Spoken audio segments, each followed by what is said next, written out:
Welcome back to the Friday Business Center, where we talk matters lifestyle and entertainment. My name is Njaramba. Now, how much can you do on the online space?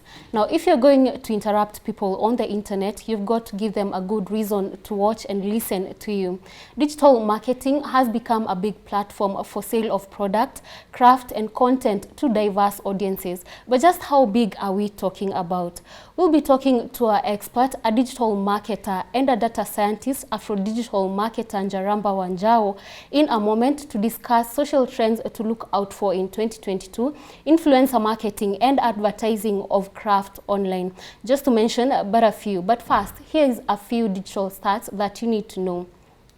Now, 21.75 million Kenyans are internet users. This means that they have a smartphone and can access product online.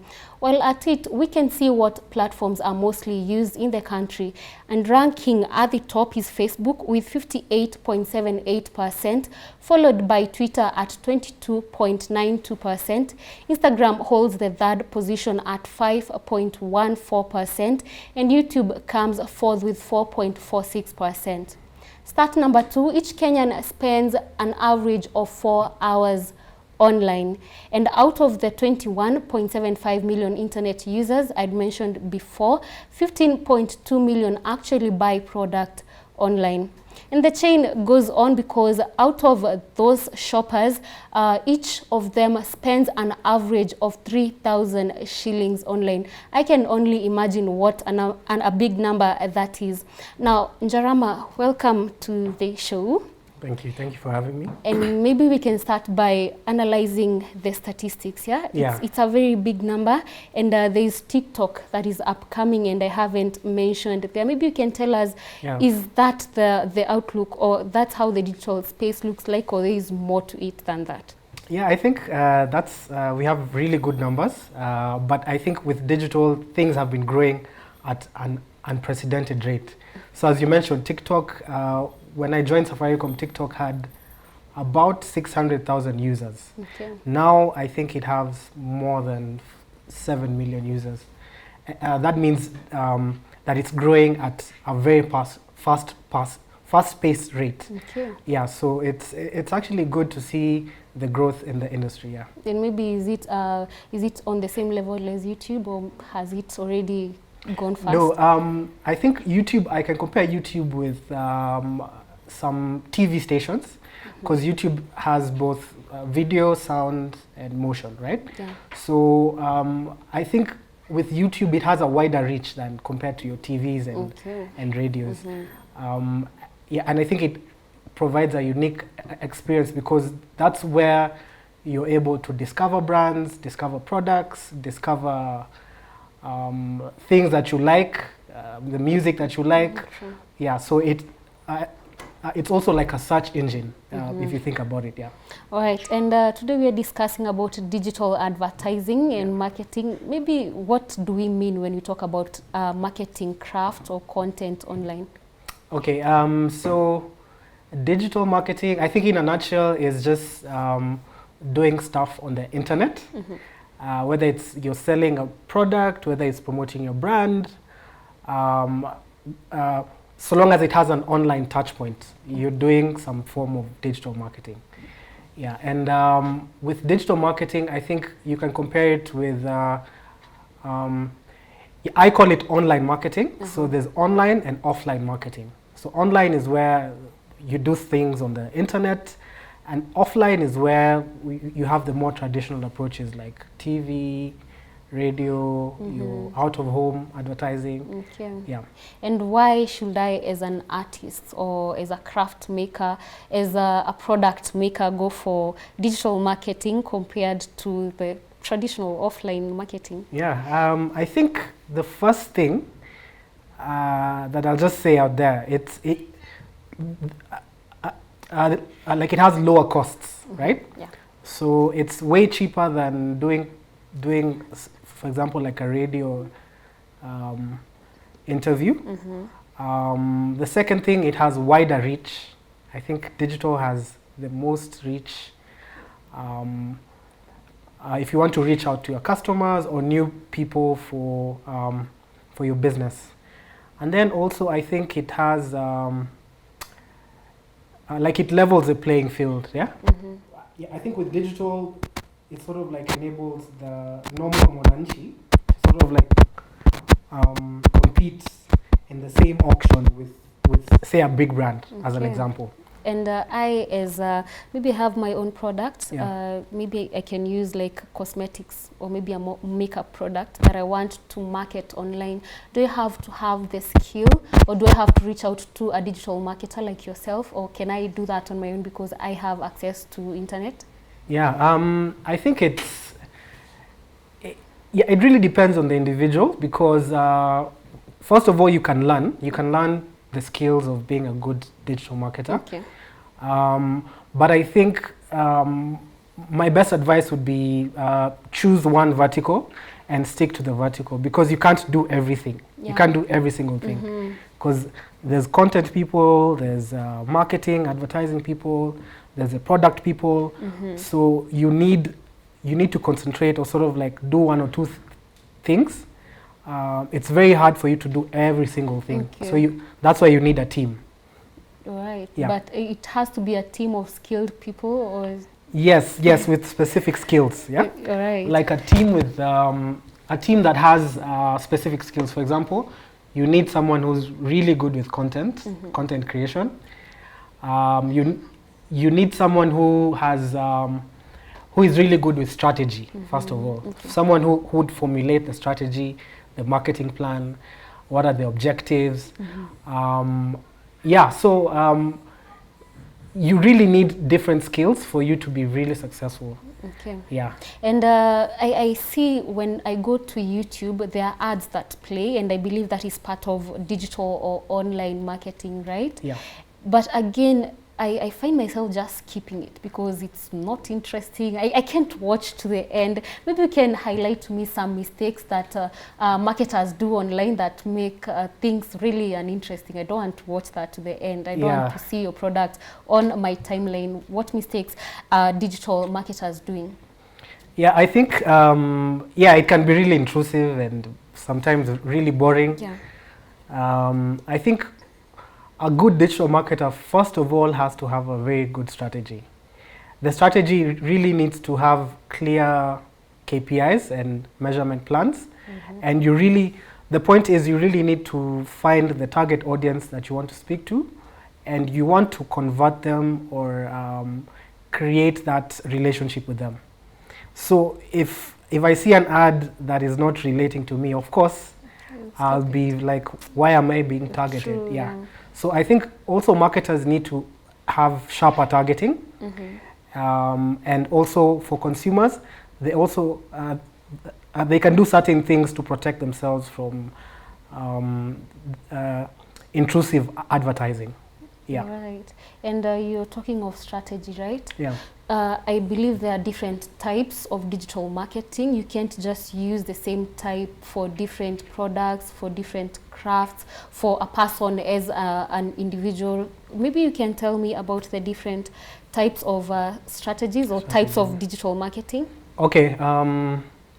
Like as I said in the beginning, there's online and offline to begin with. Yeah. So with online, I think I can speak about 2 or 3 things. So we can start with social media. Social media is a first example because if you look at Facebook, TikTok, Twitter, that's where the attention is. Yeah, so it's really important for brands to play in that space as well, for them to connect to the consumer. I can also speak on mobile. Mobile is king. In Kenya, I think we have more mobile phones than individuals. The mobile penetration rate in Kenya is one of the highest in the world. I think over 100%. Yeah, correct me if I'm wrong. So it really brings out the aspect of mobile is where now the space is being played on, right? Big brands are looking at mobile as one of the key things that they need to work on and take over so that they create that growth and new revenue income streams.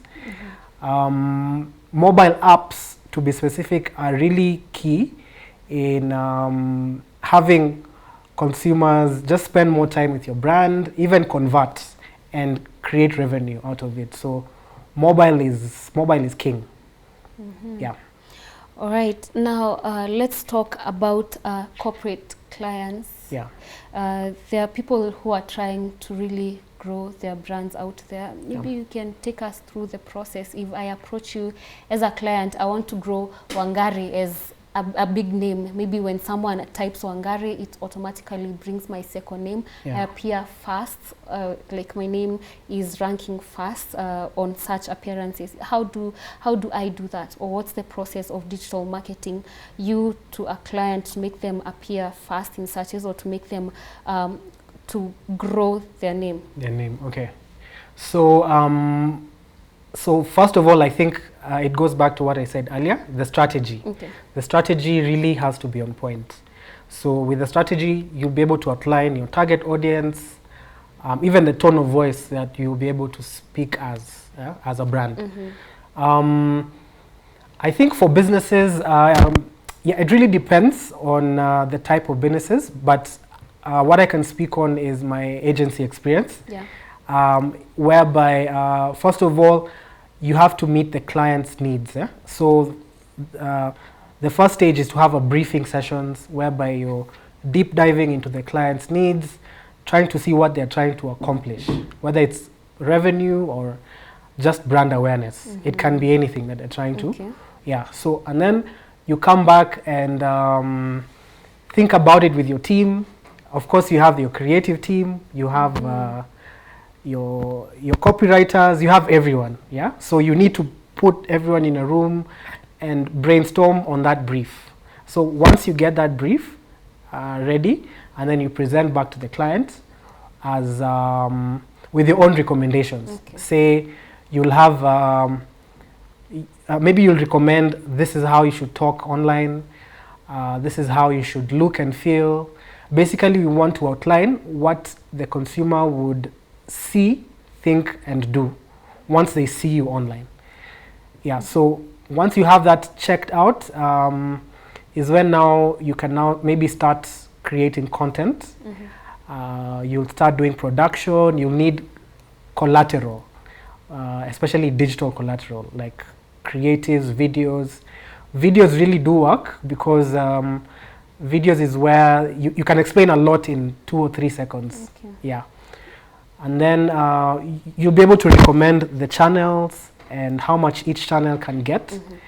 And then you launch your campaign, and then after launching your campaign, of course, you'll need to measure the performance. So what I'm getting from you is that you as a digital marketer, all you provide is a plan. And then now I, as Wangari, I'm the one not to improve my craft, to know who am I making it for. Is it that way? Of course, the business has to have its own history and what they're planning to do as a business or as an individual. So you'd find that it really depends on the size of the business and the industry the business falls under. There are various aspects that create really different marketing plans. So I can't say one marketing plan would be the same to different businesses, but there might be some similarities. For example, if you come to me, I'd of course recommend doing Instagram, doing Facebook, and doing TikTok, because that's where I see there's a lot of growth. So there's no one particular point that you're going to tell me that, Wangari, I'm not liking how you're writing your poetry. Kindly do something else. You are going to find a market for whatever it is that I'm doing. There's no way that you as a digital marketer, you ever change my craft, ever. Okay. So that brings in the new aspect where the measurement now comes in, right? So with the measurement is whereby we see out of your marketing efforts, out of your marketing intelligence, you'll gather data. Now, once you gather data is when now you can make those decisions.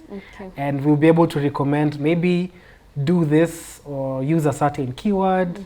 So therefore, there's like the process is iterative, but also when you're beginning as well, if you have a good marketer, they'll be able to do a bit of data mining and recommend, for example, headlines, descriptions, keywords, depending on the volumes that we see online. All right, now let's talk about influencer marketing. Okay. But before we get there, I'm really waiting for you to tell me something about search engine optimization. I was really going through digital marketing, and I'm really waiting for you to speak something about what is it exactly. Search engine. Okay, so search engine marketing, I call it, sorry, search engine marketing because it involves like paid marketing and organic marketing. Yeah. So for you to have a good search engine marketing plan, we know that the number one search engine is Google. Yeah. And the advantage with Google is that you will be able to have the best audience because they're really qualified. When someone searches for your keyword, they're really inside that space. Yeah. So they're really qualified as an audience. So the other thing, so you'd obviously involve search engine marketing. You'll have an ad that comes on the number one spot when you search for a certain keyword. So that's the first thing you can do. Search engine marketing with Google Ads. Yeah. Google Ads is king. And the second thing I think is improving your own properties, whether it's social media, whether it's YouTube, whether it's, if you have a website. So once you improve these things, you'll be able to rank higher within the search engine first page. Yeah, so you want to be on the first page, so you also need to do some organic revamp. Okay. Yeah, so those two things. All right, now let's go back to influencer marketing. What exactly does it entail to create a name for someone out there? Have you ever maybe done it before? And how was it like creating Njaramba out of nowhere to someone that people know about? Yeah, I think influencer marketing is really, it has really come up, especially in the last 2 years. It's one of the ways that people can really connect with their audiences because you'll of course follow someone you really admire or like, as an example. So yes, I've done it before. I've done it for some few people, and I've seen that influencer marketing is something that brands can plug in. Yeah. So with any marketing plan, I'd always recommend an influencer budget because it there are certain things that influencers are able to do that you yourself you cannot do. For example, creating that social proofing, so that when brands when customers see your brand, they already have that connection, emotional connection. So influencers can create that emotional connection. Okay. Yeah. And let me just take you back a little bit to, I believe that even the ads that play when we are downloading apps, they are part of digital marketing, right? Yes. And there are apps that, there are ads that won't even let you download an app. Like they're playing, you cancel, they're playing. How much, that is bad, I believe, because that is really pushing or forcing me as a receiver, an audience, to take in your content by force. Why is that happening? You as a digital marketer, is it a strategy as well? Yeah, what I can say is that there's with any new technology, there's always upsides and downsides. Yeah. So one of the downsides is that intrusion. Yeah, you'll be just scrolling and see an ad that is not relevant. Yeah, at the end of the day, the ad platform that is there, like it's still an open auction ad network. So it means that marketers come in and bid for the same amount of cost per result. So whoever wins the bid is who the ad will be shown, right? So of course they pay a lot of money. And that's why they keep showing us the ad. Yes, yes. Yeah, even if we cancel, it's still there because they want many people to view it. To view it, and yeah, to view it. So what I'd suggest, maybe it's try to find a sweet spot for what amount of people you're trying to reach and what the frequency is. So they need to control the frequency. Okay. Yeah, you don't need to do a lot. You can control the frequency, yeah. Right, but there's no way me as a viewer I can block out the content that I don't want to, because you see there's a target audience, right? So if I feel like that content isn't made for me, is there a way that I can block it out? Yeah, there's new technologies that have come. They're called ad blockers. So they are simple as just downloading an app and then yeah, blocking out any advertisements. Yeah, but don't do it because it's not good for us marketers. All right, and maybe as we wind up, we can talk about the social media trends in 2022. I believe we are still in March. It's still very early to talk about what we expect or the revolution that we are waiting to see on social media in 2022. Maybe what do you expect social media to be at the end of 2022? I think, first of all, I think as we talked about, influencer marketing is really coming to fruition. So you'll see more and more people using influencers, whether it's macro, micro, or nano influencers. You'll see a lot of people using that because it offers an opportunity to connect. The second thing I think you'll see is video, and especially short-term videos. You'll see video. Video is still really doing well in terms of creating that connection, brand awareness, and I think lastly you'll also see social media will still keep pushing on, and I'd advise anyone to join TikTok, start a TikTok channel. Yeah, TikTok is really taking over. Okay. Yeah. And maybe you can tell us where we can find you. You can find me pale Instagram, Afro Digital Marketer. I'm also in LinkedIn, Afro Digital Marketer, and all the socials, Afro Digital Marketer. All right, thank you so much. It was nice to have you, Mr. Wanjau. Yeah? Thank you so much. And remember that this conversation doesn't end here. It continues at www.metropoltv.co.ke and also at Metropol KE. My name is Njaramba, but remember, after this break, we are going to be having Stephanie Waswa with the trends in the entertainment world. Keep it Metropol TV.